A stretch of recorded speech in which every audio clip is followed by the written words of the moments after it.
જૂનાગઢના પૂર્વ deputy mayor Girishbhai કોટેચાના નિવાસસ્થાને ગઈકાલે એક સત્કાર સમારંભ રાખવામાં આવ્યો હતો, જેમાં તાજેતરમાં માળિયા હાટીના એક યુવાન ક્રિકેટર ક્રેઝ ફુલેત્રાની આગામી આવનાર આઈપીએલમાં એસઆરએચ એટલે કે સનરાઇઝર હૈદરાબાદે 30 લાખ રૂપિયામાં આ નવયુવાન ક્રિકેટરને ખરીદ્યો હતો, જે ઐતિહાસિક મનાવવા તેમજ તેમનો પરિવાર તેમજ જૂનાગઢના અગ્રણી લોકો, પત્રકાર મિત્રો તેમજ કેર્સ ફુલેટ્રા સાથે રમનાર ક્રિકેટરની ટીમના કોચ કે જેમણે આ યુવાન ક્રિકેટરને તેમની આ મંજિલ સુધી પહોંચાડ્યા એ બધા હાજર રહી સન્માનિત કર્યો હતો અને આપણને માણતા તેના કોચ ગદગદિત થઈ ગયા હતા। આ ક્ષણ જૂનાગઢ માટે ગર્વની ક્ષણ હતી।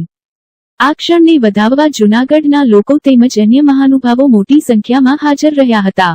અંડર 14 અને અંડર 16 એવા પેરેન્ટ્સની એક્સપેક્ટેશન બહુ વધારે હોય, તો ત્યારે એ જે સાથે ટીમમાં છે એ લોકો કોઈ દિવસ જ્યારે પણ સિલેક્શનની વાત આવે ત્યારે ખાસ એક જ વાત હોય કે ભાઈ એ પરફોર્મન્સ પછી કોચિસ ડિસાઇડ કરશે, અમે એટલી ભલામણ કરશું કે એનું પરફોર્મન્સ જો।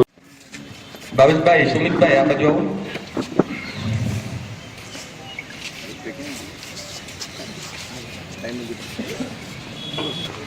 ભરતભાઈ ભટ્ટ પણ છે।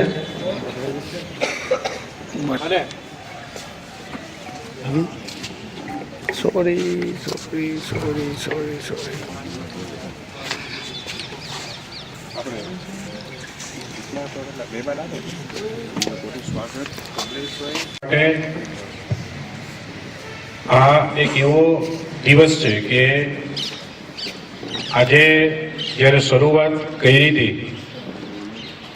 કમલેશભાઈ, બે ગૌતમભાઈ, ભરતભાઈ, અને જૂનાગઢમાં જ્યારે ક્રિકેટ એસોસિએશન હાથમાં લઈ અને જેની શરૂઆત કરી ત્યારથી એક એવું સપનું હતું કે આપણા જૂનાગઢ ડિસ્ટ્રિક્ટના પ્લેયર જે છે એ ઇન્ડિયા લેવલે ક્યાંક પહોંચે। આજે કુદરતનું ફળ આપતો હોય, રાતને દિવસ ગૌતમ બાબરિયા, અમારો દીકરો છે કમલેશ, અને કુરેશીભાઈ, આ હરેક લોકો અલગ અલગ કેમ્પ ચલાવે છે।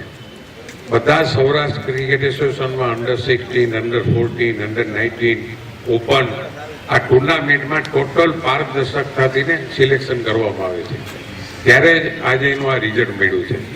આની પહેલા કમલેશ અંડર 19 ક્યારે એવું નથી બન્યું કે આપણે જૂનાગઢની ટીમ ચેમ્પિયન થઈ હતી, રાજકોટને, જામનગરને, પોરબંદરને પણ હરાવી હતી। મેં કાયમ માટે અહીં બેઠા છે મગજમાં રાખજો, પત્રકારો મિત્રો પણ બેઠા છે, સિલેક્શન આવે ત્યારે 100, 150, 200 છોકરા આવ્યા હોય, એમાંથી 40-50 છોકરાને લેવાના ને એને 5-5 વાર મેચ રમાડવાનો, એક વાર તમે ફેલ જાઓ। આપના નામથી અને જે આગળ પહોંચ્યા છો કેવી મહેનત કરી? મારું નામ ક્રેન્સ ફુલેત્રા છે અને અમે બધા અત્યારે રાજકોટ રહીએ છીએ અને અમારું ગામ માળી હાટીના છે અને હું એક લેફ્ટ આર્મ ડાયનામેન બોલર છું અને આ વર્ષ આઈપીએલ 2026માં સનરાઇઝર્સ હૈદરાબાદને રિપ્રેઝેન્ટ કરવાનું છે। આ વર્ષે અત્યારે લાસ્ટ 2 દિવસમાં હું પીક થયો છું સનરાઇઝર્સ હૈદરાબાદ સાથે અને બહુ મહેનત લાગી। હું 10 વર્ષથી ક્રિકેટ રમું છું પણ અત્યારે બધાને ખબર પડી કે હું ક્રિકેટ રમું છું એમ, એટલે ત્યારે રિઝલ્ટ આવે ત્યારે બધાને ખબર પડે કે કેટલા વર્ષથી તું લેફ્ટનું જે બોલિંગ કરે છે, કેવું લાગે છે, શેમાં રમ્યો છો? હું અંડર 14માં સૌરાષ્ટ્રને રિપ્રેઝેન્ટ કર્યું હતું, એના પછી તો હું કંઈ રમ્યો નથી સ્ટેટ, અને પછી ડાયરેક્ટ અંડર 23 રમ્યું। એ 6-7 વર્ષ હું કાંઈ ક્રિકેટ નહોતો રમ્યો વચ્ચે, કેમ કે કાંઈ સિલેક્ટ નહોતો। એક જ મિનિટ, અમારે વ્યાનાબેન કોટેચા કલેક્ટર મેડમ પણ છે રવિ બોલાવે।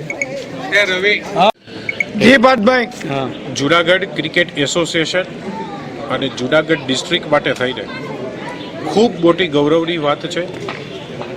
આપ સૌ જાણો છો કે 2 દિવસ પહેલાં જ જે આવનારા આઈપીએલ સિઝનનું ઓક્શન જે આબુધાબીની અંદર કરવામાં આવ્યું, જેની અંદર જૂનાગઢનો 21 વર્ષનો છોકરો ક્રેઝ ફુલેત્રા, જેને હૈદરાબાદે બેઝ પ્રાઇઝ એટલે કે 30 લાખ રૂપિયાની અંદર એને હૈદરાબાદની ટીમમાં એની પસંદગી કરવામાં આવી। એ એક્સપિરિયન્સ જ બહુ મોટી વાત છે. પૈસા તો ગોળ છે, પણ ક્રેઝ છેલ્લા ઘણા વર્ષથી 21 વર્ષની ઉંમર છે, 9 વર્ષનો હતો ત્યારથી મહેનત કરી. સૌરાષ્ટ્ર ક્રિકેટ એસોસિએશનની સાથે અમે મળીને કાયમ માટે એના અફિલિએશન, એના ગાઈડન્સ નીચે સિલેક્શન કમિટીની અંદર અમે લોકો કામ કરતા હોઈએ છીએ. સૌરાષ્ટ્ર ક્રિકેટ એસોસિએશનના પૂર્વ પ્રમુખ અને અત્યારે BCCI apex કાઉન્સિલના member Jaydevbhai Shah, કે જેમને કાયમને માટે સૌરાષ્ટ્રના ક્રિકેટરો માટે થઈને ખૂબ સપોર્ટ જે છે એ કરેલો છે. જૂનાગઢ શહેર બી ડિવિઝન પોલીસ સ્ટેશન વિસ્તારમાં અલગ અલગ જગ્યાએ થયેલ ઘરફોડ ચોરી, 2 ચીલ ઝડપ એક તથા સાદી ચોરી 1 મળી કુલ 4 અનડિટેક્ટ ગુનાઓને ડિટેક્ટ કરી આરોપીને ગણતરીના કલાકોમાં મુદ્દામાલ સાથે પકડી પાડતી જૂનાગઢની બી ડિવિઝન પોલીસ.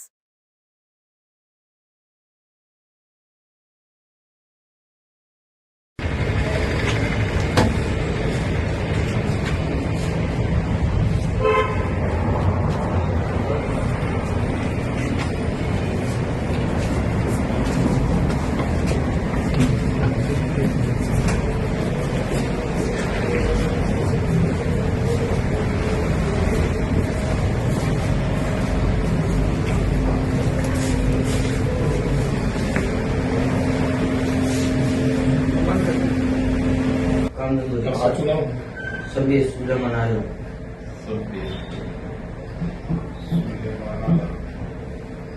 કેટલા ગુના દાખલ થયા છે?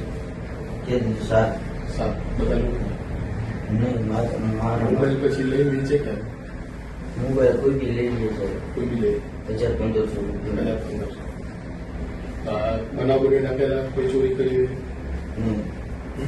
ક્યાં શું કરવાનું? હવે સાહેબ હવે ફરિયાદ નહીં આવે તો અમારી બાયડીને બચાવી છે. ખોટું કામ કરે. બાયડીનું નામ લખી જ દેવાય, મોબાઈલમાં બાયડી નામ પછી બંને જ્યારે છોકરી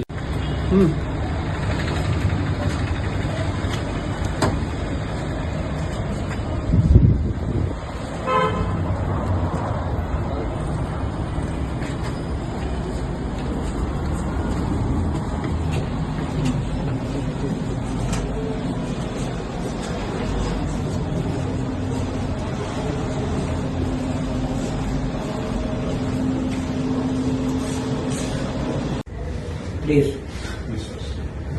અગર કેટલા ગુના દાખલ પહેલા જ પહેલી વાર પકડાય કરીએ છે કે 10-15 આપી કરી જોઈએ. પકડાય એટલે બોલવાની એવું. કાલે તો બોલે તો પેલી બીજી ચોરી મારા આગળ તો બોલી રહ્યો પછી પકડાય ના બોલું બોલો બીજી નથી.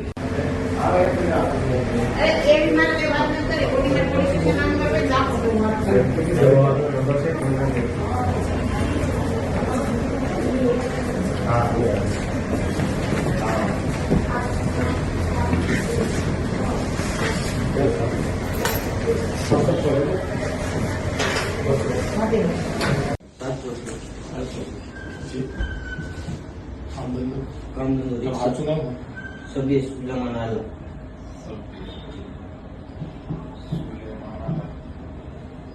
કેટલા ગુના દાખલ થયા છે? 7 બધા લોકો નહીં, મારા મોબાઈલ પછી લઈ વેચે કે મોબાઈલ કોઈ બી લઈ લે છે, કોઈ બી લે 1500 રૂપિયા. બનાવ બનેલા પહેલા કોઈ ચોરી કરી નહીં. એક પણ નહીં.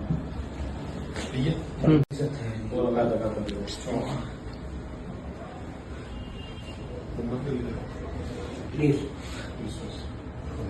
કેટલા ગુના દાખલ પહેલા જ પહેલી વાર પકડાય કરીએ છે કે 10-15 આપી ફરી જોઈએ. પકડાય એટલે બોલવાની એવું. કાલે તો બોલે તો પેલી બીજી ચોરી મારા આગળ તો બોલે હતો પછી પકડાય ના બોલે બોલો છે. એ તો બીજી તો અમે બોલે અમે બતાવી ત્યાં થોડી બતાવી બીજી નથી. બોલવી તો પડશે. કાલે તો જૂઠું બોલે તો એટલે મારવાનું કારણ છે તો જૂઠું બોલે છે પેલું અમને લાકડા દંડ છે.